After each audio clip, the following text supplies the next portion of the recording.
918வது நாளாக கருணை கரங்கள் அறக்கட்டளையின் சார்பாக அன்பும் அன்னமும் என்பதன் அடிப்படையில் தெய்வ திரு பி.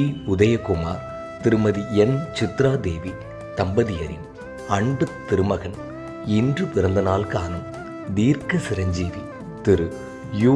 மிதுன் கிருஷ்ணா அவர்களின் சார்பாக அரசு மருத்துவமனையில் சிகிச்சை பெறுபவர்களுக்கும் மற்றும் உடன் இருப்பவர்களுக்கும் காலை உணவு அருட்பிரசாதமாக வழங்கப்பட்டது.